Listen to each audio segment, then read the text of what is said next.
The winter sun had barely cleared the hangars when Harold Keene arrived at the naval annex. Frost glimmered on the chain-link fence and the flag by the gate cracked softly in the wind. He carried a thermos that smelled faintly of coffee and oil habits of another life. "Morning, sir," said the younger guard, Liam, still learning the ropes. The senior guard, Vance, glanced at Harold's badge and smirked.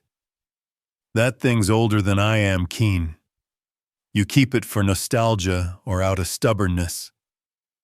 Harold smiled, the lines around his eyes deepening. "It still works when you scan it." "Doesn't it?" Vance waved the plastic through the reader. The scanner gave a tired beep. "Barely," he said. "Might be time to retire the relic and the man." The line behind Harold grew. A woman shifted her briefcase, trying not to stare. Liam looked down, uneasy. The silence stretched. Only the sound of a percolator inside the guard shack broke it. Harold's voice stayed level. "Every badge tells a story. Some of them take longer to read." Vance chuckled. "Sure. This one says Janitor past expiration date." He tugged the badge from the lanyard. "Let's keep it till the system updates." Harold met his eyes for a moment, then exhaled slowly.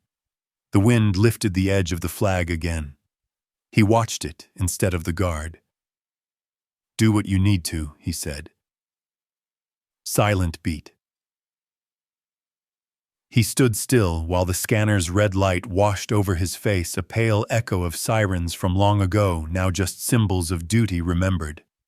SM lock sirens, battle, il symbolic memory of service. Pass. Vance tossed the badge onto the desk. "You'll get a new one when admin approves." Liam cleared his throat. He's been here longer than this gate, sir." "Then he ought to know better," Vance replied. Harold picked up his thermos and nodded once. "Have a good morning, gentlemen." He turned toward the maintenance building, boots crunching on salt crystals. Behind him, the guard's laughter thinned into the wind. "Microcliff at Daman. Oh, why souls." Liam watched the older man walk away, the confiscated badge catching the light where it lay on the counter. For a moment he thought he saw an emblem he didn't recognize, an eagle engraved over crossed anchors, but the scanner light blinked and the detail vanished. Silent beat number 2. Harold paused halfway to the door, looked up at the flag, and saluted, not to anyone there, but to memory itself. The gesture was small, almost invisible, yet something in the air changed. Even Vance stopped mid-sip of coffee. Cliff at 2, min mark. The badge lay under the fluorescent glow, its edges reflecting red and blue like distant metals. The rain came thin and steady the next morning, tracing silver lines down the hallway windows. The old radio by the supply closet hummed out a broadcast from decades past, voices of sailors calling in song dedications. Harold mopped the corridor with slow, even strokes. The floor gleamed behind him, each pass like the rhythm of patience itself. From the office doorways came low voices. "Is it true the janitor used to be Navy?" One clerk whispered. "I heard he just says that," another replied. "No record on file." Harold kept working the squeak of the mop, filling the silence between rumors. He didn't hurry. He didn't defend himself. The only answer was the sound of bristles and the faint hiss of the heater above. Liam entered from the far end, coffee steaming in his hand. "Morning, Mr. Keene," he said, using the honorific none of the others bothered with. "Morning," Harold replied, eyes still on the bucket. Silent beat number 1. He paused by a framed photograph of the USS Saratoga, its deck glistening under stormlight. His gloved fingertips brushed the glass, tracing the ship's outline as though greeting an old friend. Liam followed his gaze. "Sir, were you really on the Saratoga?" Harold smiled faintly. Once upon a storm, he said. The mop handle clicked against the bucket, punctuating the thought. SM lock storm, battle, symbolic memory of service pass. Behind them, a secretary leaned out. They say he salutes the flag every day at dawn. Liam shot her a look. Maybe that's called respect. She shrugged and disappeared. The corridor fell quiet again, except for the radio's soft crackle. The tune shifted to a naval march, then faded beneath Harold's voice. You ever think about why people whisper? He asked. Liam blinked. Because they're afraid someone might hear to maybe. Or because they want someone to. Harold rinsed the mop water swirling like smoke. Let 'em talk. Truth's patient. Liam hesitated. If you don't mind me asking, what happened to your badge? Harold chuckled low. Seems it needed rest more than I did.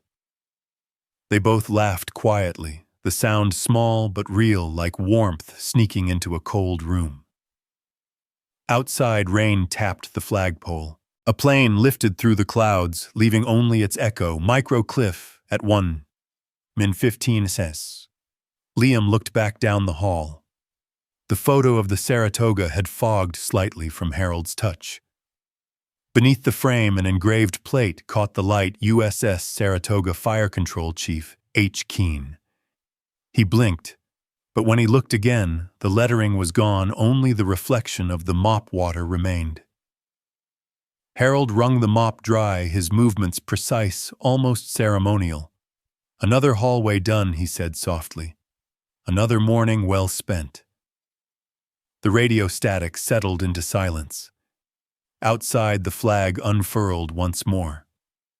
Cliff at 2:00 mark. Liam turned off the hallway light and whispered once upon a storm, not realizing Harold had heard every word. Rain pressed softly against the office windows of Building C, a gray rhythm that blurred the runway beyond. Inside, papers rustled, the hum of fluorescent lights filling the space where memories slept.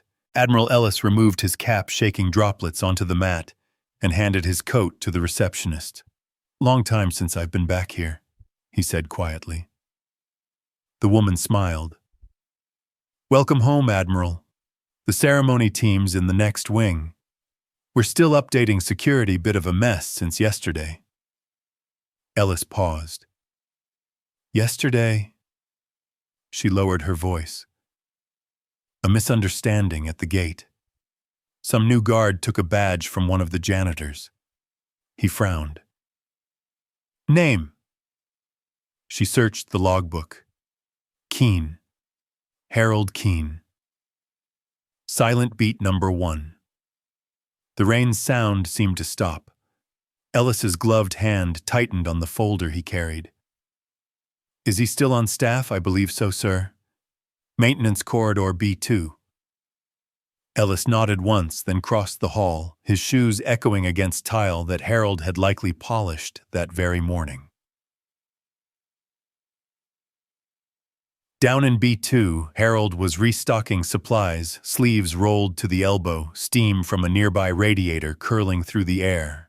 Liam entered with a small grin. They say an admiral's visiting today. Harold didn't look up. Admirals have been visiting my floors for 30 years. Yeah, but this one's different, came from Norfolk himself. Harold simply smiled, a half-memory tugging at his face. He set down the mop, then reached into the drawer for an old photo of the Saratoga crew, edges faded, but faces bright. SM Lock crew. Battle lights went out. Symbolic memory of duty pass. The door creaked. Ellis stepped in, stopping mid-stride. The sight of the man before him, the same careful posture, the steady gaze erased 20 years in a heartbeat. Chief Keene, he asked softly. Harold straightened, unsure whether to salute or simply nod. Morning, sir. Can I help you with something? The Admiral's voice lowered, weighted with something deeper than protocol. You don't forget the men who kept you alive when the lights went out. Liam froze, realizing the quiet janitor before him wasn't just a base employee. The photo on the desk, the missing badge, all the whispers suddenly made sense. Harold's expression remained calm. "Sir, I was just doing my job." "You were doing everyone's job that night," Ellis replied. "Saved a deck and 200 men," silent beat number 2. The radiator hissed like the sea in the distance. Neither man spoke for a moment. Ellis glanced at the desk where a security envelope rested. Inside lay the confiscated ID badge, its emblem faintly glowing under the lamp. He touched the plastic, the edges warm from Harold's hand hours earlier. "Who took this?" he asked quietly. "Gate staff," Liam said, voice small. "Didn't know, sir." Ellis's jaw set. "I know." "Micro Cliff at 1-25. He turned the badge over, seeing the tiny engraving Saratoga Fire Control Chief. The office fell silent except for the creak of Ellis's chair as he sat down staring at the name. Then almost to himself, he whispered, "Harold Keene." The memorial courtyard filled slowly, shoes clicking against wet stone. Rows of folding chairs faced the half-finished wall where new names had been etched that morning. Rain had stopped, leaving the air washed clean, flags heavy but proud. A band tuned quietly in the distance, the notes trembling like old memories. Harold Keene stood off to one side in a clean work shirt and pressed slacks that still smelled faintly of polish. He had come only to help set up chairs, not to attend. He believed maintenance men belonged behind the scene. But someone had placed his confiscated badge on the podium, encased in glass, as if it too were part of the ceremony. Liam whispered, "They're keeping it there till the Admiral speaks." Harold just nodded. "I guess everything finds its place eventually." Silent beat number 1. Flag snaps overhead. Audience breath held. The master of ceremonies stepped to the microphone. "Today we honor those whose service reminds us that heroism rarely asks for recognition." Ellis the Admiral moved toward the podium, his white gloves gleaming. He glanced once toward Harold, then down at the badge. The crowd rustled. People sensed a tension they couldn't name. He began the roll call, each name answered only by silence. When he reached the 8th, his voice trembled. "Chief Harold Keene." Gasps rippled, heads turned. Liam half rose from his chair. Ellis looked directly at the janitor standing in the back. "Sir," he said clearly, "would you step forward?" Harold hesitated. "I think you've got that wrong, Admiral. I'm maintenance, not command." Ellis's reply carried across the courtyard. "Once, maybe. But the record says you commanded fire control during the Saratoga incident. That's service under fire chief. SM lock under fire equals symbol of duty and memory pass." Murmurs spread through the seats. Several younger sailors straightened unconsciously. Harold approached, each step echoing louder than applause. Rainwater dripped from the flag to the stone between them. Ellis removed his cap. "Sometimes a man spends years cleaning the floor of a place that should be cleaning his name." He turned to the formation of sailors beside him. "Attention, present arms." Every uniformed man and woman saluted in unison. Then Ellis faced Harold, brought his right S up slowly, and held it there. The courtyard fell completely silent. No music, no wind, only the sound of honor returning home. Harold froze. He hadn't been saluted in decades. His throat tightened. "Admiral, please. I was just doing my job." Ellis smiled. "And that's exactly why you deserve it." The crowd stood. Some clapped, others simply cried. Liam's voice broke through. "Sir, does this mean he's reinstated?" Ellis shook his head. Some ranks never expire. He turned the glass case so everyone could see the badge, its emblem of crossed anchors and a small flame.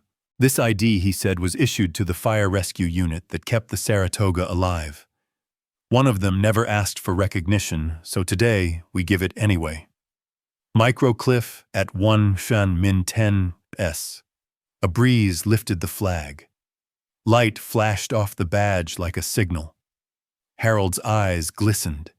He raised his hand not in return salute, but halfway palm open as if catching the gesture mid-air and tucking it quietly into memory. Silent beat number 2. Wind subsides. Choir holds its breath. Ellis stepped closer, speaking softly. You taught us that orders fade, but respect endures. Harold answered, Respect's a job we never finish. Viral pull quote number 1, Ewell's 18 words. Some salutes speak louder than any orders. The words carried over the loudspeakers and seemed to hang there even after the microphone clicked off. Microcliff at 2 Min Mark. At the back, a group of young recruits whispered his name. They didn't know the story yet, but they would. Liam watched them, realizing he was witnessing the kind of justice that doesn't punish, it heals. The Admiral placed the badge back on the podium and nodded to Harold. Chief, would you join us tomorrow at the dedication? Your name should be there. Harold shook his head gently.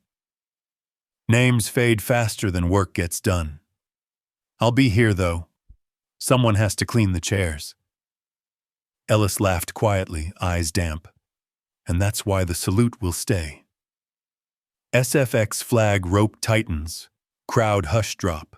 Band resumes low march. As the anthem rose, Harold stepped back into the crowd, blending once more into ordinary life, except everyone around him now stood a little straighter.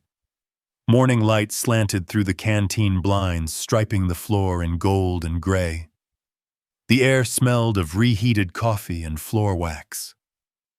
The usual chatter was muted, every conversation a whisper carried halfway, then dropped. Even the flag outside moved without sound. Harold Keene sat at a corner table, uniform jacket folded beside him, his hands wrapped around a tin mug that had long since cooled. Across the room, people stole glances the way they might study a monument, curious, cautious, reverent. Liam pushed through the door, still in his guard's blues. A few heads turned, waiting to see what he'd do. He walked to the counter, ordered coffee, and then instead of sitting, crossed to Harold's table. Morning, Mr. Keene, he said. Harold looked up. Morning, son. The younger man hesitated, then set something on the table, a small badge case, the glass freshly polished. I think this belongs to you. Silent beat number 1. Coffee steam curling between them. Harold didn't touch it right away. He studied the reflection of the flag in the glass.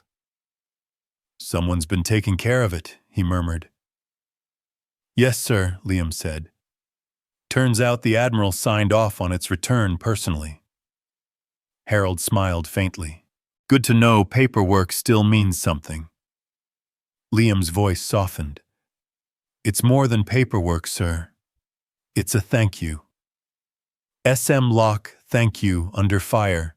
All symbolic acknowledgement of service pass.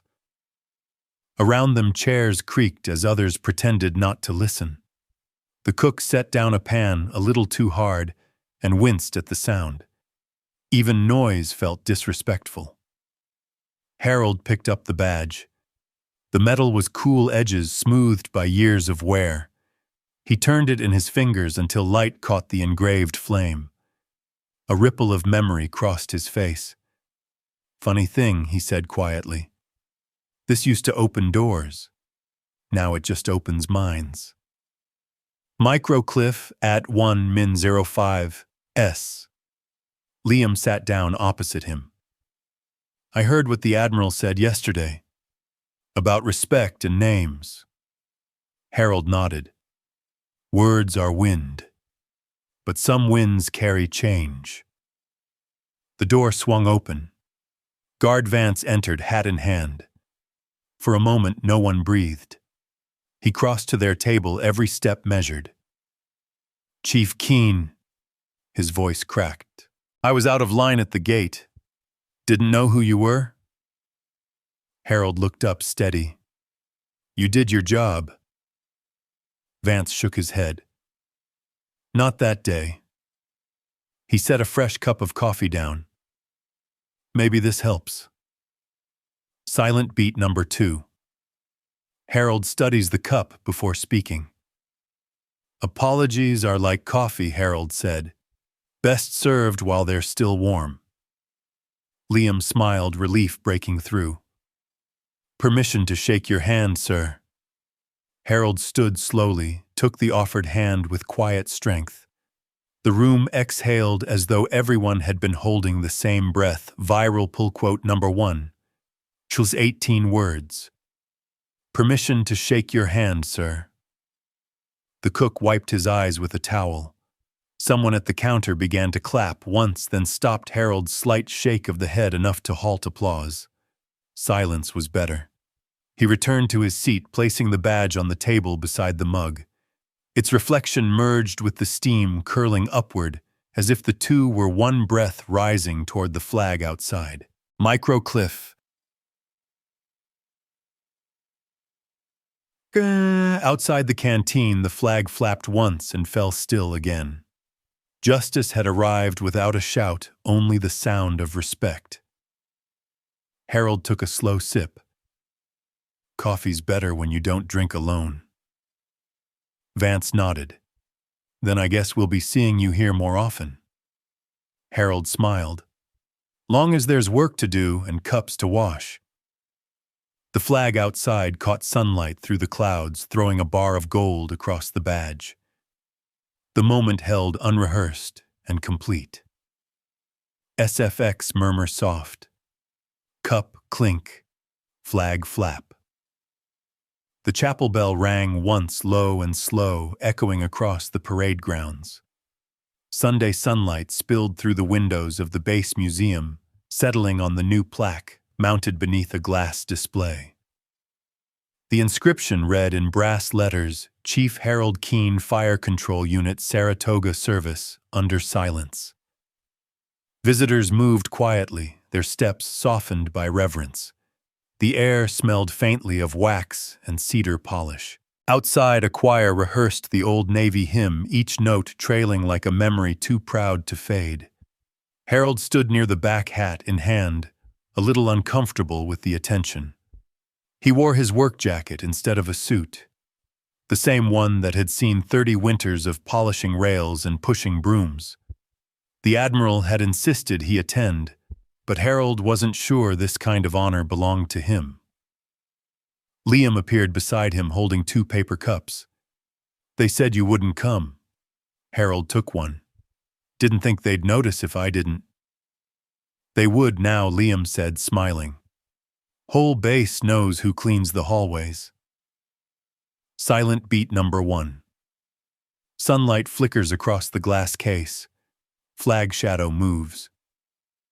At the front, Admiral Ellis stepped to the microphone.